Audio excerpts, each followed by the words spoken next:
All right. Last week we talked about kind of intro into the Impact series and got your feet wet with it. Are you ready to go for today, Kevin? I hope I can answer the questions. You come up with some doozers. I try. I really do put a lot of thought of these. I haven't chat GPT'd hardly anything in any of the podcasts. So That's amazing.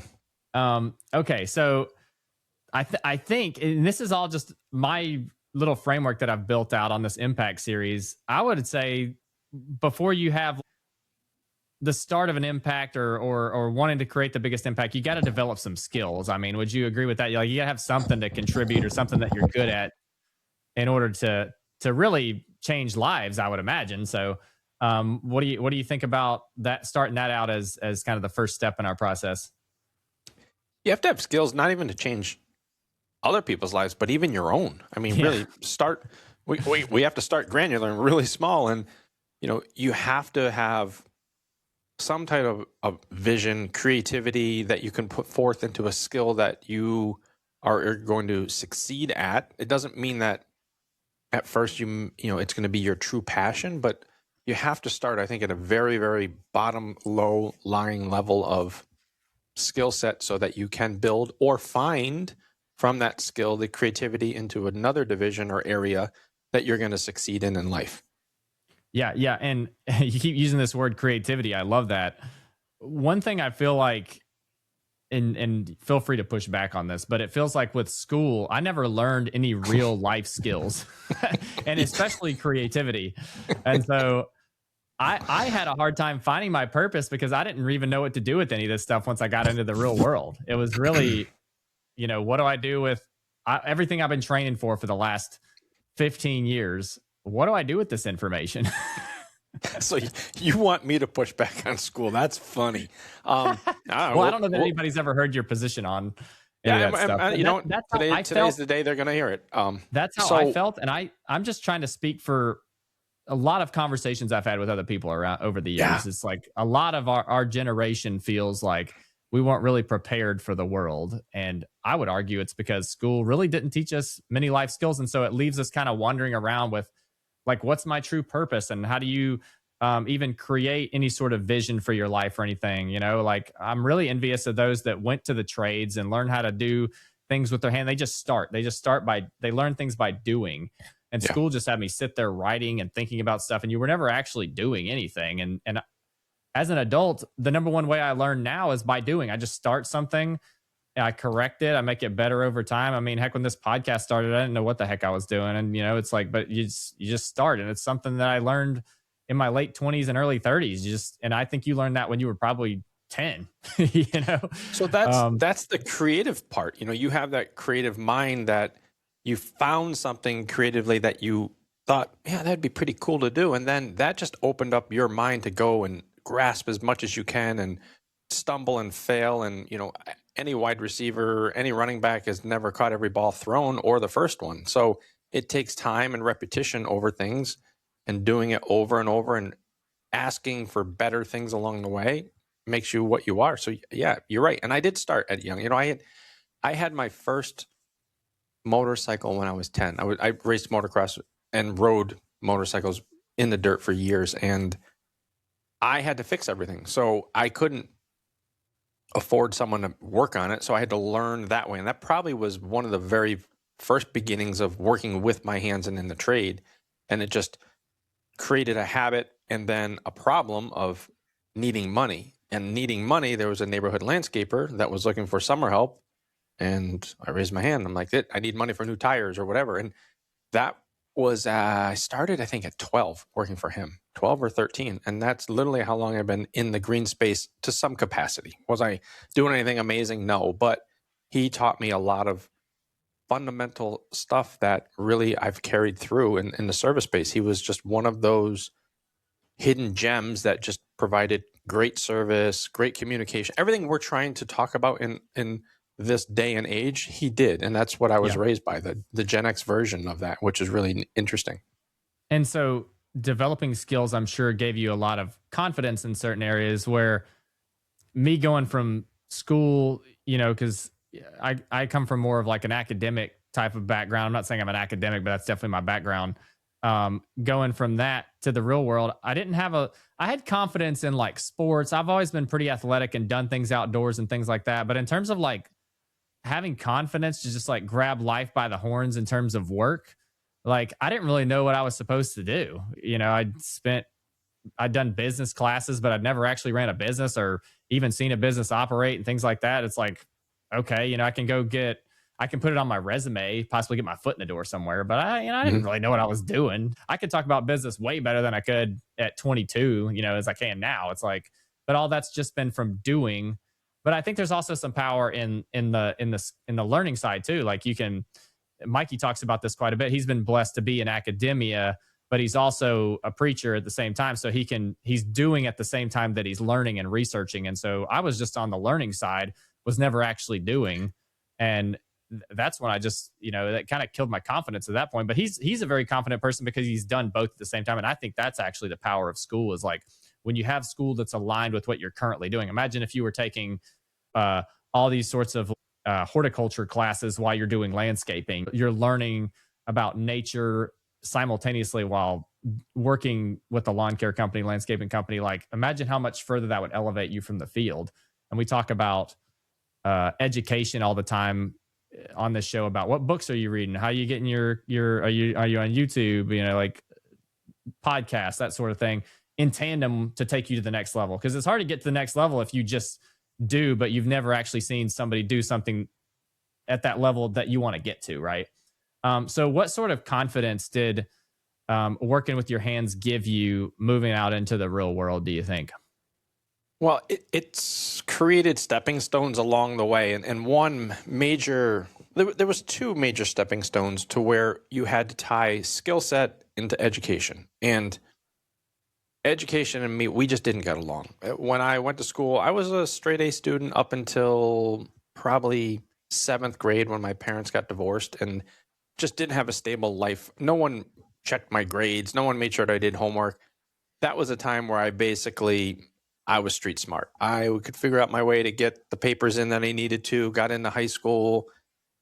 And it wasn't until the end of high school that I did not see the value of being here. I was making plenty of money. Everyone thinks at 16, 17 years old, you're the best thing that's crossed the bridge. And I was just contesting everything. Broken home, was trying to help provide for myself. And I could make great money after school. And senior year was like, nah, this isn't it. I got in a little disagreement with a teacher that didn't have my best interest in place compared to some others that we talked about last week, where I had some amazing teachers that really watched over me throughout my career until my senior year. And this teacher and I just didn't see eye to eye. And we just said, you know what, I'm done. I walked away. And it was my grandmother's wish that I went back and got my GED, which I ended up doing. And it was the biggest present for her. And I thanked her for that. But I just went right into the workforce because I had to provide. I had my first apartment when I was 18 and a half years old. But with all that, one of my first ventures outside of just landscaping was a buddy of mine who I was working for. We started a garden center. We took over a garden center. And the dream was to have greenhouses, garden center. He would landscape out of it. He went to college for landscape architect. And his roommate, who was from the same area, he was going more for the growing horticultural side of it. So I was along for the ride. I was going to be there as the landscape manager, whatever. Well, we found a place to lease. And as soon as we got it all secured, his partner was like, no, I'm going to continue on with education. I'm done. So then Mike handed me a stack of books. I'm like, you need to learn how to grow in these greenhouses. We had 10,000 square feet. I'm like, huh?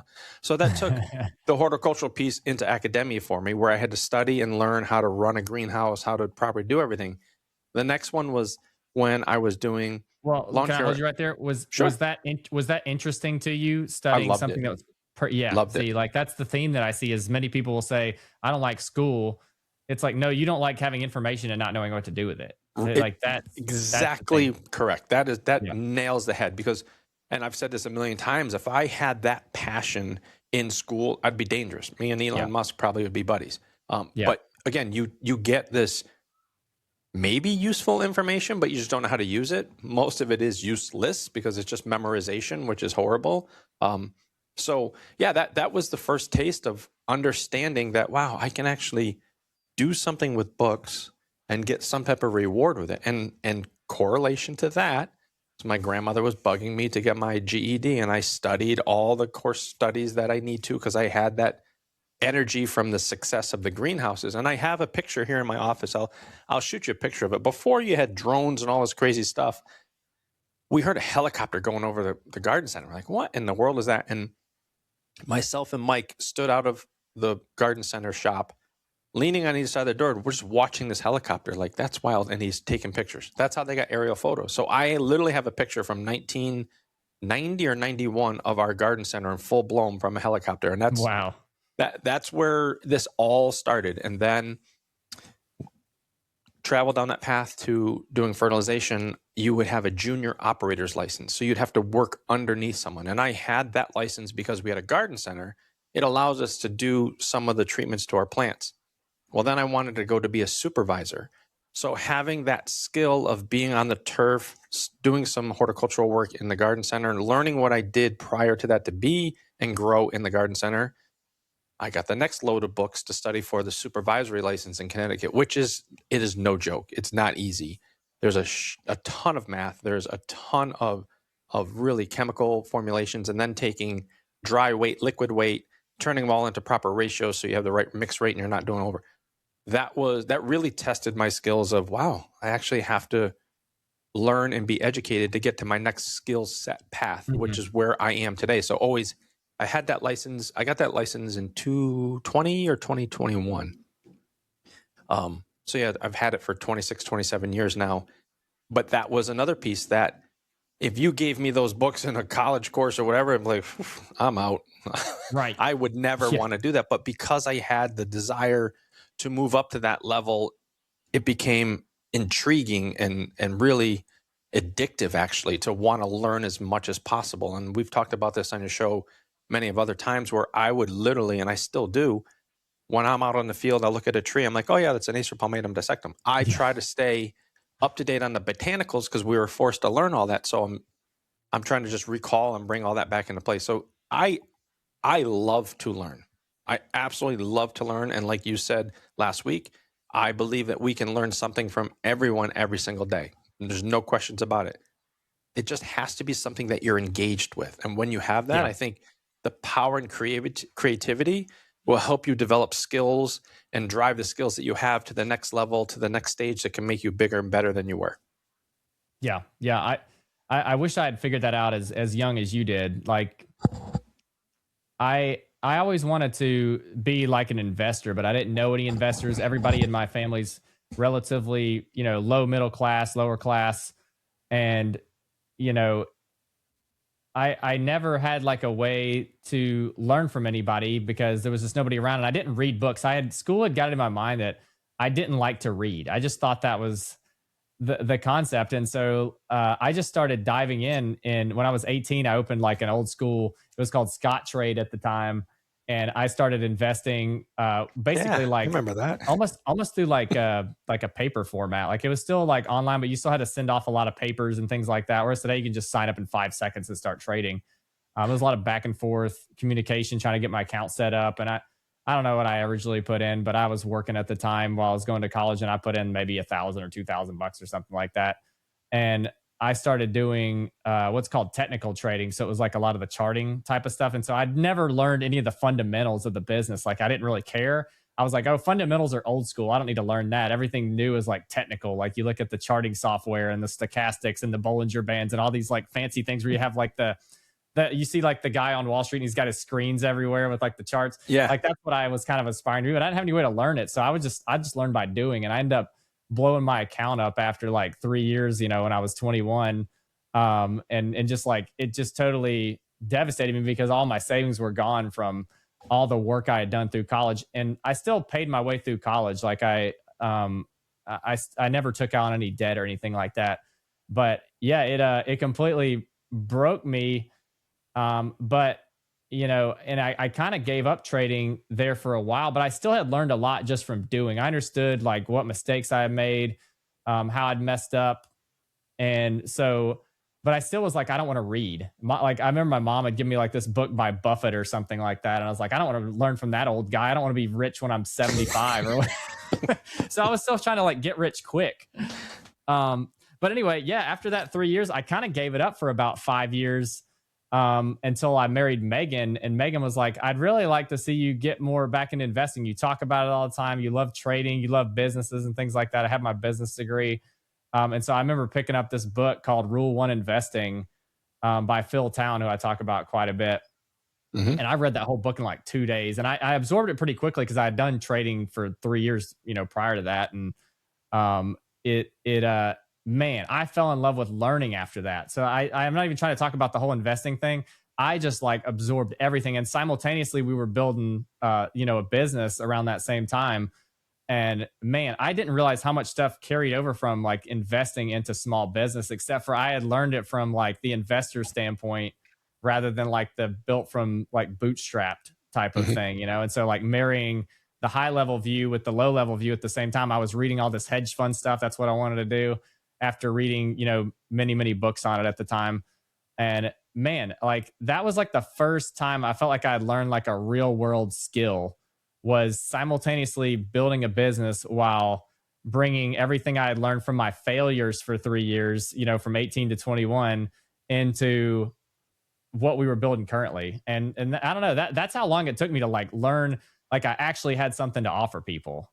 Because prior to that, I had just done I did a lot of blue collar work, through college. I worked at General Electric. I've mentioned that, and window and door installation, tile work, but I never felt like I never became like a journeyman in anything. It was just kind of like, I'm there, I liked being there so I could I didn't learn how to use my hands when I was younger. So I learned it in my early 20s and mid 20s. And anyway, yeah, that was like the first time I felt like I learned a skill. But I say all that to say, I fell in love with learning after that, because it was what I was interested in, is what I had experience with. And then I combined it with reading. And I used to say up until I was 25, I haven't read a book since high school, and I would like brag about it. Right.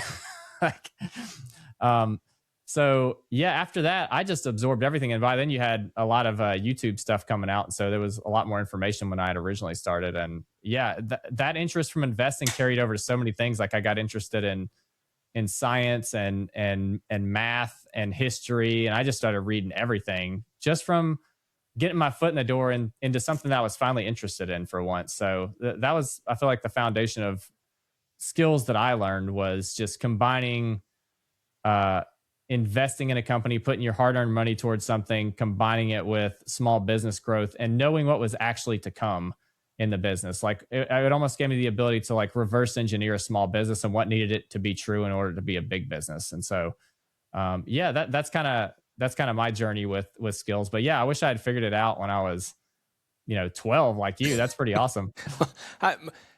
Hey guys, if you're enjoying the show and you want to make sure you catch every episode, go ahead and smash that follow or subscribe button. And please consider leaving us a 5-star review. It really helps us connect with other listeners just like yourself. I really appreciate the support. Thanks. It was more of a necessity for me. And I guess it really is for anyone. It just became addictive. Why? Because I just knew that I could succeed if I just did a little bit more. So you just had to go a little bit, dig the hole a little bit deeper or a little bit wider, and it would work out and it would be fine. And then it would be contagious to the next step and the next step. And yeah, it led me to an education that I didn't know I have. And then once we got into the business side of it, working for Russo, he would be the one that would be, when he was very open booked. So he would show you the budget and anyone could come up and talk to it. But then in the upper level, in the offices, you would dive into it much deeper. He would start recommending books for me to read, and we would pass him through. And he was an avid reader and he went to college, but then became self-educated in his business.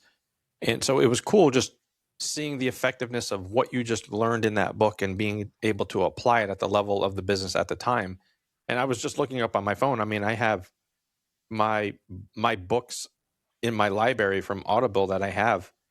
There is not one pleasure book in there that someone would call pleasure. I have Building a Brand Story, Pay for Performance, Influence, 100 Million Model, How to Build and Thrive a Lawn Care Company, Don't Believe Everything You Think, Buy Back Your Time, $100 million Offers, and The Zone. None of them are pleasure. They're all business, and I thrive. I have 2 of them going right now. Yeah, that's me too. I don't read fiction. I'm not hating on fiction. I'm sure it has. No. I'm sure it has its place, and I'd like to get into it because I know there's some really genius people out there that, like, Elon recommends reading Lord of the Rings. Like, that's fiction, but I don't know. I feel like fiction would help me maybe be more creative. I don't know what it would be. Maybe a better speaker. But fair, I'm just not interested in it right now. Maybe one day. But I'm with you. I read a lot of I read a lot of biographies, and I read a lot about people's experiences, and I learn a lot from that. I'm not like a big self-help book type of person. I can learn a lot from learning from the mistakes of others, and that's how I learn. Like, I'm so glad I blew up my account at 21. Like, that's one of the best things that ever happened to me. I learned how to take gut punches and be resilient and wait things out, to be patient. I wouldn't change it for anything, and would I be wealthier had I not blown my account up at 21? And I mean, you were looking at one of the biggest bull markets in history from 2009 upwards, and I wouldn't change a thing. Like, that taught me so many things more than money. Like, because at the time I was only doing it for money. I just wanted to be rich at 21, But we that's all one of my pay for our education. Blessings. What's that? We all pay for our education one way or the other, and you basically paid for your master's degree with that fail. Yeah. And you really did. When we started building the business, like, I was so much more patient, and it takes so much patience and failure to grow a business. Like, you get rejected a lot, you get used to, and at 21, I kind of learned all that, and it was great. So anyway, experience is the best teacher. Sure is. So are you one to, like, just try anything? I think you are. Like, you seem like that type of person. Except the cold plunge. Then what's that? Except the cold plunge. Right. So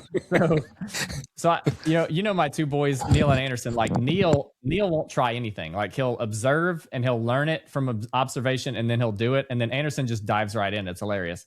So, and I think I'm more of an analyzer. I'm trying to become just more of a doer. But I have Neil's nature more, and both of them, that's just the way they were. I've always tried to just force them to try things, but Neil never wanted to. He's just that. And I always thought my kids would be, I mean, you have 3 kids. I'm sure they're all totally different, watching them grow up. So true. And, I think that's the beauty in people, is like all the different variability. But I'm curious, what's the most random thing you've tried that actually ended up being beneficial in your life today? Like, it could even be a sport, or, just the fact that you're willing to do things, because I know some people that'll just lock themselves in the room and they never really do anything. And then they don't, like, the first skill I learned was throwing a football, probably. And that's transcended to so many other things that you would never think about. So, I'm curious if you have anything like that, just from doing. So probably the craziest thing that I did, and I've done plenty of crazy things. I mean, I've climbed 150-foot trees. I've raced motocross, water skied competitively, raced jet skis. I've done all different extreme sport stuff. But probably the craziest thing that I did that did make a fundamental change was CrossFit. I joined the cult, and I'm not in it anymore, and I really need to be. I need to, but it's tough right now with a bunch of things going on. But yeah, that was probably one of the foundational pieces that kind of propelled me to a couple different levels. One, I was in amazing shape. Take that aside, but when I became a coach and an owner, it helped me solidify the way I wanted to express myself for motivation for people. That was directly correlated to Russo at the time, because I was doing both of those at the same time. So it really actually helped me become a better manager of people doing CrossFit, because you can't go to a CrossFit gym or any gym and coach someone by yelling at them negatively. It does no good. Are there times that you need to motivate people as a coach in a competition level where you're aggressively talking but not negatively? There's not one thing that you can do in a gym if you're coaching anyone and say something negatively and they're going to do better. So I just took that correlation and brought it into my coaching style at Russo, and it changed the dynamics of both that business and my personal view on how to manage people. Did you ever expect that, like going into it? No way. I love that, man. I went to CrossFit for myself. And, I took it as a self thing, and next thing you know, it turned into this. It literally took my philosophy of even just speaking with people, but helping grow them, coach them, completely different than I had the viewpoint. Because when I was first at Russo, I came from a couple different companies that were not as positive as I was. We'll just leave it at that. And it was a change for Russo. So if I stayed within Russo and didn't do CrossFit, I wouldn't have the same management skills. You and I would not be in business together. Yeah. There's no way. That's remarkable. That came just from basically having a midlife crisis is what that came from. Like, I want to be healthier than I was. Yeah, no, I say all this to like, I'm trying to bring to the attention of everyone the power of just doing things, like something that you're interested in, but you're kind of scared of what people will think of you. Just start, man. Cause like, you never know where that's going to transcend to other things. And it took me a long time to learn that, but now I'll try basically how to do anything. If it seems somewhat interesting to me. Mm-hmm. The thing I've recently done a couple of years ago, well, whenever we were able to, before we had 2 kids, or I guess maybe Neil was a little bit younger, we didn't have both of them, is Megan convinced me, well, she didn't convince me, I did this for her, but to do dance. Like, I am not a dancer. I hate dance. I don't even, it's not interesting to me whatsoever. I won't watch it. Don't care about choreography. Like, the most disinteresting thing to me on planet Earth is dancing. Like, and that was the hardest thing, was going in there and learning like tango and freaking, the waltz and all these other, like, I hated it. And, but I stuck with it. I still suck at it.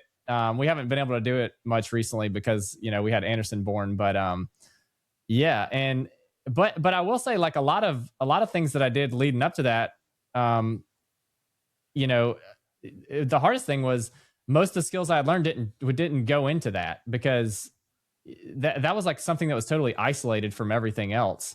Yep. But now I can talk about all those experiences with other people, and it made Megan and I's bond closer, and it kind of gave me a little more ability to do things that I really don't want to do. Like, I'd rather do almost anything than go public dancing, and that might sound silly to a lot of people, but just forcing myself to be really uncomfortable did a lot for just my mentality in business. Like, that may have been one of the contributions to helping me aspire to be on stage. Like, me and you went up there for 5 minutes, and like, that was a big point for me, because I was absolutely mortified to go up on stage. But probably the fact that I'd done dance, like, gave me the ability to just go up, and now I want to do more of it. Like, that's kind of a path that I see myself moving towards, is like talking and motivating and things like that. Oh, I thought you wanted to be a better dancer. No, absolutely not. I'm just trying to link with the stars. I'm thinking all this on the fly. Like, I'm trying to think of things that I just force myself to do that helps me do things in maybe business, or like, it probably contributed to doing stuff on camera more, because I'm with you. Like, I hate being behind a camera. But just trying to do hard things.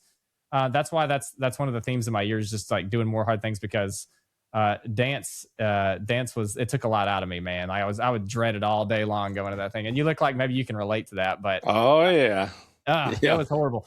And I have Stacey no rhythm loves either, so I to just dance. embarrass myself. What's that? Stacey loves to dance. Like, we were at a wedding Saturday, and I mean, she's just bopping in her chair. I'm like, oh, we haven't even done eating yet. Come on. And she's just bopping away. And then luckily there was enough ladies there. They went and danced. I'm like, phew. Yeah. But no. Slow song. It stinks, because I'm not a dancer. I suck at it. But she went to the ladies' room.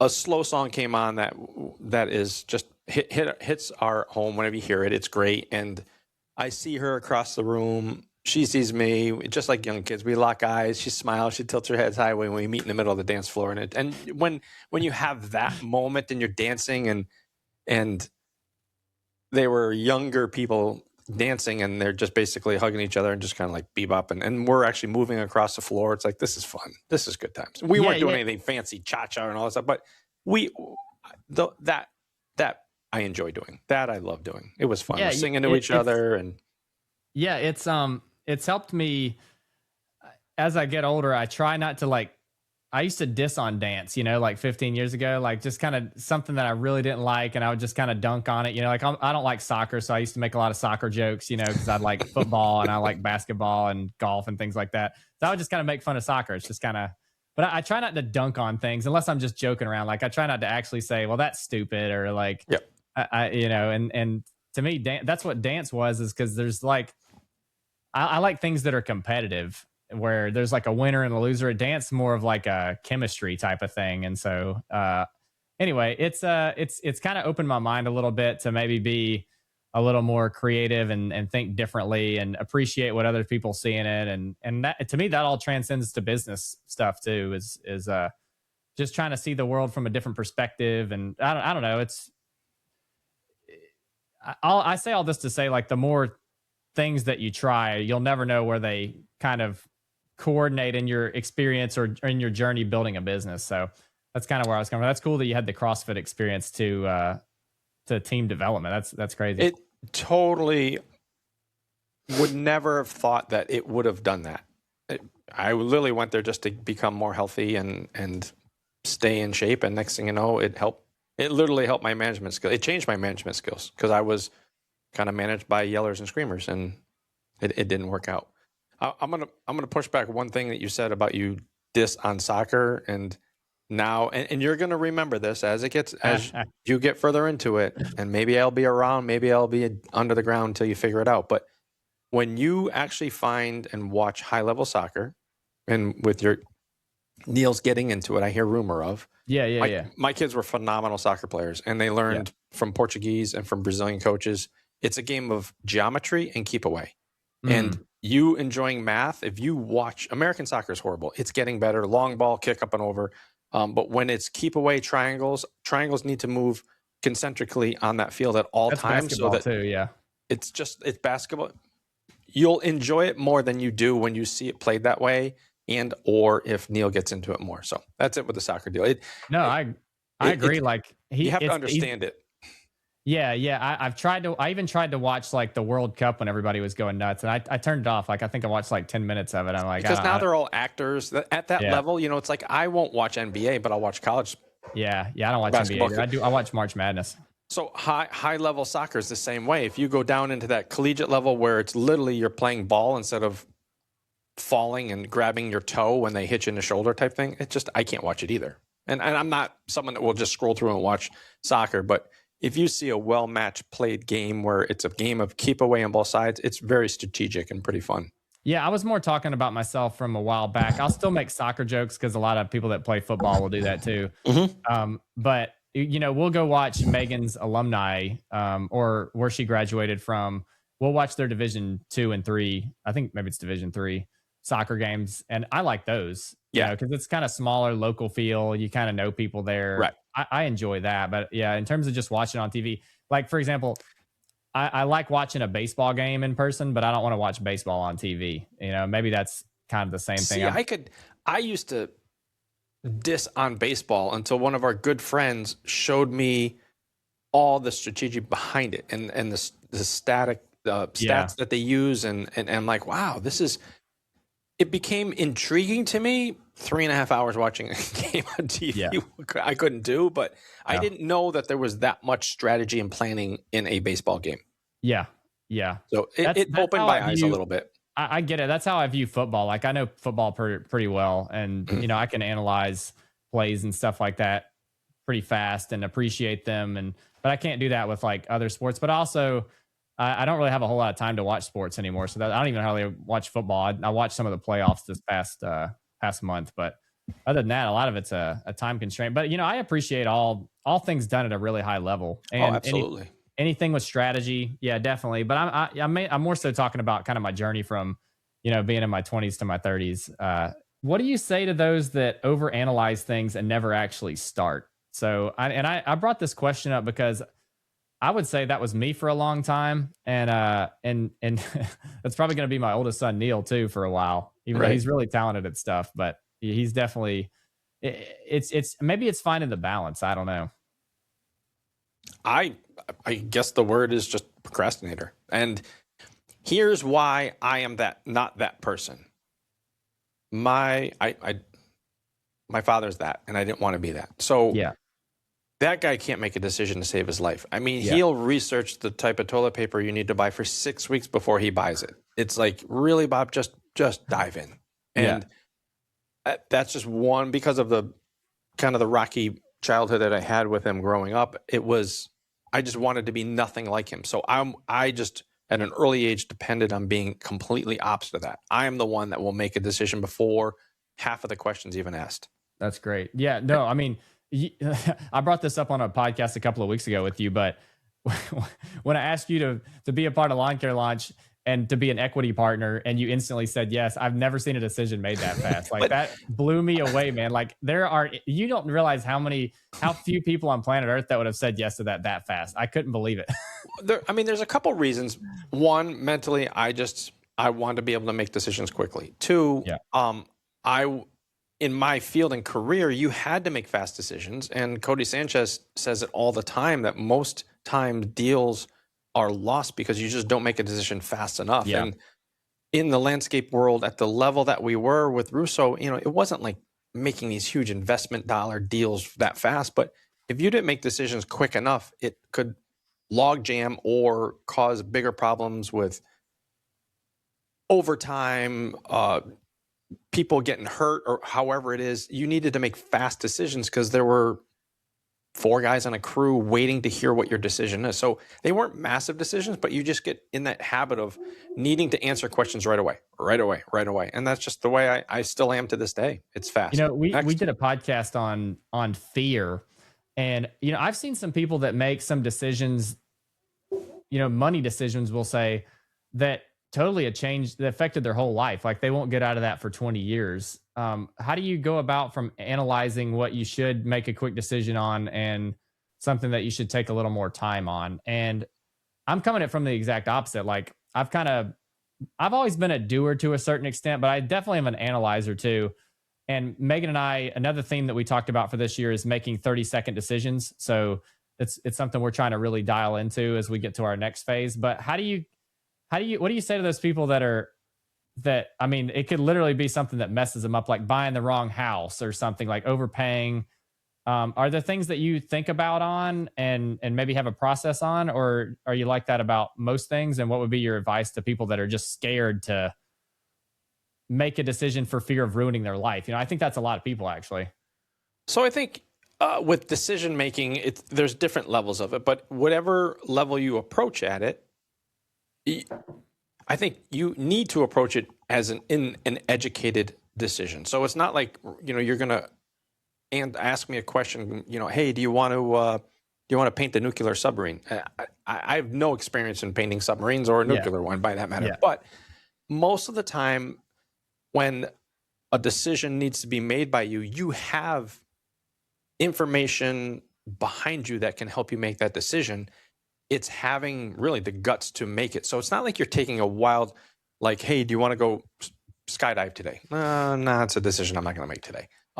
But you want to talk about business. Hey, you want to join us as a family in Lawn Care Launch? Yeah, why not? That's awesome. That's great. Why? Because I know behind the scenes, what you guys are all about, your morals. I was dealing with you for 3 years. Your business acumen, the direction of the company where it's going.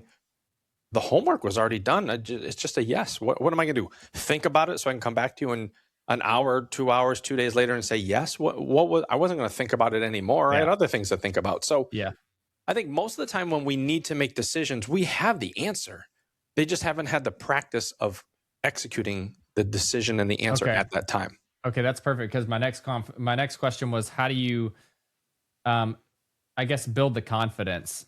Like, what would be because I just brought up Neil and Anderson, like 2 totally different people, and there's a lot of adults like that where they don't have the confidence or wherewithal to make a decision on that. How do you think you go about building that foundation to be able to do that? It's just small increments. No one goes into a gym that wants to have a goal of deadlifting 500 pounds and walks into that bar every day and tries to lift it until they can finally lift it. It's not going to work. So you have to start in increments. So find small, easy choices that you need to be made and just make them as quickly as you possibly can. Yeah. Easy one here in our family. is if we're going to go out to dinner. Well, where are we going? I don't know. What are you in a mood for? I don't know. It drives me crazy because I'm just like, okay, we're going here. Yeah. Well, why'd you pick there? I'm like, because no one else picked anything, so we're going there. It's just easy for me. So just practice making smaller, faster decisions, and then just build up on that. And once you get that bandwidth, and you can make them on larger projects along the way. And I think it works out fine. Man, that sounds like the formula for everything we always talk about. It is. It really, really is. But we always overcomplicate things in life. And think about it. If we go back to the basics in the beginning, follow that same process, everything works out really well. Yeah. No, I just learned that again I've been going to the gym for about 3 months now, and I found these group of guys that I'd seen up there a couple of times, and they do the calisthenics type of stuff where it's like this one guy was doing a one-handed handstand on one of those half balls. Like, yeah, it was really legit. Yeah. It was crazy. Whew, and that is awesome. I was like, I want to do that. So like, I went up to him and I was like, hey man, where do I start? And so they told me they were going to be up there Monday, Wednesday, Friday at 7:30. And so that's typically when I get up there is 7:30. I'll try to go 4 days a week. But they invited me to come work out with them. So I guess it was last night I went up there, or 2 nights ago, and I just had them run me through the basics of getting started with it. And they wanted to see my foundation, what I was working with.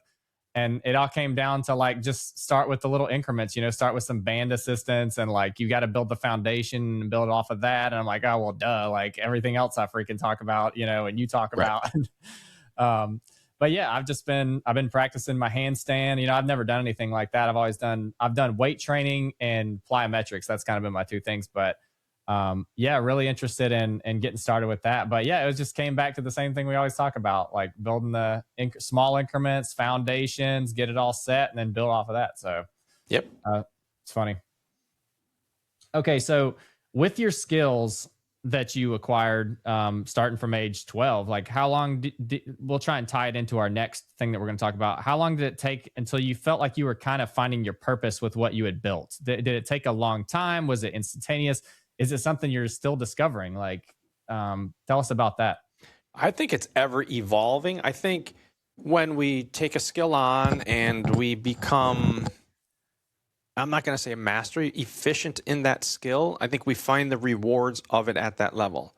And then as you master that skill, the rewards become more, but in a different direction. So, example, you manage a company and then you get comfortable in there, and then you increase your skill level to where you become the general manager of a company, and then you step aside to your own business. All that business behind you just makes you confident that you can take that window to the next level, and that skill set grow over and over and over again. I think it is just to tie it all back, everything we talk about, foundational. Everything is so foundational and stepping stone of how it grows to the confidence of you getting to the next level. But it also opens your eyes for the creativity to do more and master that, and then move it bigger, and then master that and move it and make it bigger again. Hey, landscaper, do you work hard all year for freedom, but still feel as if your money just controls you? Unfortunately, because you can't give bookkeeping your full energy or focus, it just sits there most nights untouched, continually haunting you. Because your business demands your time elsewhere, you need a personalized bookkeeping solution dedicated to your industry. The Landscaping Bookkeeper is dedicated to giving you your time and peace back through our monthly bookkeeping service. You can begin this partnership with us today by going to www.thelandscapingbookkeeper.com and scheduling a 15-minute phone call. We want you to become a confident and informed business owner. We'll take care of your green so you can take care of theirs. Schedule a 15-minute call today at www.thelandscapingbookkeeper.com. Yeah, no, I totally agree with that. And my journey's been very much the same. Well said. Okay, so next question is, let's talk about like some of the skills that you learn inside of, I hate even calling them skills in this context, but like in marriage and in raising kids that carry over to running a business. I know we touched on that a little bit, but maybe, so for example, with me, communication has been a big one. Like me and Megan are really good communicators. We've always been pretty good communicators, but taking it to where now we have a team and everything needs to be communicated across. I mean, heck, we've got emails, Signal, text messages. You got 8 different people involved. It's like it's next level than just me and her, and Right. it's something that I feel like we're both trying to work on. I'm sure you've probably done it a little more than we have with the teams that you've managed, but yeah, I mean that would be like an example of something that to me has I've learned to perfect inside of marriage that has really helped us in business. What the one word skill set that comes to mind immediately that I wish I had more of when the kids were younger, when we were raising, but I had to learn it in business, was patience. Mm. As fast of a decision maker that I am and people should be, that is like a direct word against what you're doing of being patient. So how can you be patient but make fast decisions? And the decision making is really just a confident movement where you're going. Patience is accepting the results from that, and where the patient came into place in the business world was the patience with people that you're managing, that they're not going to react as fast as you. And having that, learning that helped me become more patient in my personal life, which I wasn't always patient because I've always been a fast decision maker and still struggle with people thinking they should know what I know. And we talk about that with our SOPs and why we need to have those set out so that you can express what you know and other people can learn what you know without you being frustrated inside because you were not properly communicating it. So I think it's the patience thing that actually worked an opposite for me of not taking it from my family into business, but the business part of learning it and bringing it into my family. Interesting. Yeah, I would say that's probably something I learned too is in investing, you have to be very patient. Like I think Warren Buffett said, the money's not made, or the money's made in the waiting, basically. It's not made in the quick decisions. I forget the exact quote, but it's something I've learned immensely over the last, decade or so. And yeah, I mean, that's such a good parenting hack, is because it's like the day of go, go, go, go, go, go. Everything's really, really fast. It's easy to get overstimulated and lose your patience a lot of times. And so, and kids react so much better when you're patient with them, get down their level, give them a hug, like talk to them very softly, and Right. and you just kind of treat them with respect, like you would treat, your own team in business. And so, yeah, I think that's a really great one. Is there anything like inside of just marriage that has helped you in business or in building skills? I mean, communication is key. I probably take our marriage for granted in a way, just because I married my best friend, so it's just easy. I probably should be doing more things as in a husband-wife relationship of spending better quality time together, but we spend almost all our time together. So we spend a lot of time, and I probably take advantage of that there should be some more special quality time that's taken instead. But it's been communication and just, again, it's now that Stacey's in the business, I have to be careful helping her to understand what I think and how should be done, because I know how to do it compared to her not knowing how to do it now. Yeah. So that's, again, it's another step it's just making me a bigger, broader, better person that I can hopefully help expose to my family and people I touch. But these are all amazing stepping stones of maturity and growth that I wish I had at your age and Joey's, Stephanie and Mikey's age, to where it would have made my life a lot easier along the way. That's for darn sure. Yeah. Yeah. And man, that hit home with me so much because Megan and I work together. We're always around each other. And yeah, there's so many times where it's like, it's like, do we even know each other anymore? Like that sort of thing.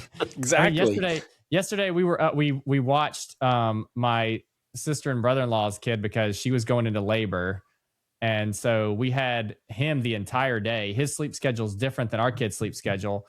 So he got all the kids up at 6:00 in the morning. Oof. And, normally our kids get up around 8 or 7:30 or 8. And basically our day started at 6 with him waking up, and then our kids wouldn't go to bed because their whole sleep routine was off. And so our kids went to bed. They actually got up at 6, all of them. And then everybody went to bed at 10. And then I was like, I still got to go to the gym. And actually, I think they went to bed at 9 or whatever. Anyway, I still had to go to the gym and write my 2 podcast script for today. And so that's what I was doing at like midnight last night. Oof. because we were watching, the other kid. And so like just that, and Megan was there, but we weren't like actually basic. I mean, we were talking on how the day should go, but like, it's like we're there together, but we're not. So Right. yeah, I totally get it, man. That really hits home with me. Another thing cool, I think that marriage and kids and everything can bring in is like, I feel like how you kind of run your household can either be the way you run your business in terms of like the way everybody feels when they walk in the house. Like if you have a very loving and caring household, you can kind of build your company culture around that too. So like me and Megan deeply care about people and humanity. And so, why wouldn't that be the culture of our business? And you guys seem like you're the same way. Why wouldn't that be the culture of a business? It's just downstream of what we've already built inside of our own homes. Right. And it's wild because you'll have other businesses that I've been involved with, and many people have been involved with, where they manage the different style that we're talking about. And you wonder, what is it like in the family side? Because it's hard to break those habits either direction. So is that same style going home to their family, or is this a show that they're coming out to puff their chest? So yeah, I wonder about that all the time. I try to be the same person wherever I am, whatever I'm doing. No, me too. There's no, I don't have the time or the mental capacity to have an actor at plan B and a different act on plan C. I can't do it. Yeah. And I feel like a lot of people feel like that at their jobs, where they're one person at the house and then you have to become a totally different person based on the culture of the company. And if you could align those two, that's where the magic happens. So if we're putting out the message of how we want to run this culture in our company, that's how we should be attracting those that run their house like that already. Correct. And they want to take it into their business as well. So yeah, I can't be fake, man. And so I can't really work for anybody. I feel like everywhere I worked, I always felt like part of me wasn't there. I was like, I had to be a little bit different wherever. And I think that's a lot of our people in America, and it really wears you down over time. It does. Yeah, I agree with that so much. Okay. So got two more questions. Second to last, what's your biggest weakness and how do you compensate for it? Or do you compensate for it? Using the word no. I'm horrible at it. I mean, here's an example. When Kyle was in the hospital, we moved our one-town customers that we had that I didn't want to service anymore because I just needed to buy some of my time back. Move them away. One of them has called back wanting us back to service their property. It's useless for me to drive all the way for this tiny little lawn. I maintain this owner's property. It's a sibling's house. I'm like, how do I say no to this? And I'm just dragging my feet, and my luck, I'm probably going to say yes. So I'm horrible at saying no. That's probably my weakest thing, really. Mine's probably, man, I should have wrote down what it is. I would probably say, like kind of what you were talking about last week is like organization and calendar type of stuff. Like I'm trying to get better at it. I'm so bad. Okay, how I compensate for it is that Megan's really good at it. So it makes me not look as bad as I am at it. I'm really bad at it, man. I'm trying to get better at it, especially as we're going to the next level of business. Like I feel like we all need to learn how to get better at sales, get better at organization. Like I feel like that's just like skills that we all need to learn. And man, like even when I was in school, I just like I would just write all over the paper. Like I wouldn't like take, like Stephanie writes like 1, 2, 3, 4. Like I would just write wherever there was a gap. I would just fill it in, and I knew where it was, but nobody else knew where it was. Like, oh yeah, I wrote that upside down on the back little corner over there because that's the only place I could fit it in. I ran out of paper. So I'm trying to get better at it. And Megan's really helping me because I mean, my whole family doesn't run a calendar. They're not organized. And so that's what I grew up in. And we just learned how to do our days that way. And then I get in with Megan's family and like they're all the opposite. And so I never had an example of it. And so I've been learning from her for the last 8 years and I'm getting better at it, but man, it's definitely a big weakness of mine. Yeah, Stacy definitely helps with that too. It's not my biggest by any means, but my phone's right here and I can see her adding stuff to we have a family calendar, and we even put our business meetings, all my coaching, all that stuff on the family calendar. So it's there. So she'll go through and go in a high level and see who's coming in for coaching calls. She'll add it to the calendar, which is awesome. Yeah, that's great. Helps me a ton. That's great. Okay, well, we'll finish it off on a strong note. Then we just talked about our weakness. So let's both name our top skill and how we acquired it. Um, I believe mine is going to be, and I even hate talking about myself, but I think it's motivating people. In yeah, I definitely think in the right frame, in the right context, when I'm on my point. That doesn't mean when I'm done for the day and I'm sitting down relaxing, whatever, I'm not going to put on a cheerleading part, but helping people to understand their value and helping to keep them motivated and pursuing in that value. And that's just from managing people for a long time, or what do you think you? Oh, it's definitely from that. Innate, like an innate characteristic? No, I don't think it was innate. No, maybe there's some bloodline in there. Maybe getting a pedigree type thing, but I think that could be easily broken, and it was in the first part of my life when you were working more in a dictatorship compared to a community, and that probably was hidden. And then the combination of managing people, having the responsibility, having a little bit of CrossFit information come in, and seeing the results of positive reinforcement instead of negative reinforcement, I think that's where it became very opening, that it was pretty easy if you just change your tone of voice and actually talk in appreciation to people. Don't take this the wrong way, but that's a way that you can get things from people. I love psychology, and you can really change a conversation to get them. I've always just used it in a positive way of helping build team morale and getting crews to work together, even if they didn't want to work together. An underlying idea because someone called out and we had to put another guy into a crew that didn't want to be there. I mean, you better be a good motivator to keep that crew efficient, successful, and really without having fisticuffs out in a property somewhere. So that's where I probably learned it the most. That's a great skill, especially you combine the motivation with like real competency. Like you're in your coaching calls, you're motivating people, but you're actually giving them years of experience and good advice. Like, and then you're motivating them around that. So I think because there's a lot of people that are good at motivation, but it's like people will do nothing with it. Like they'll feel good and then they'll just go home and then it's just, there's no substance behind it. But like the way you combine motivation with real experience is, I think a great skill set to have.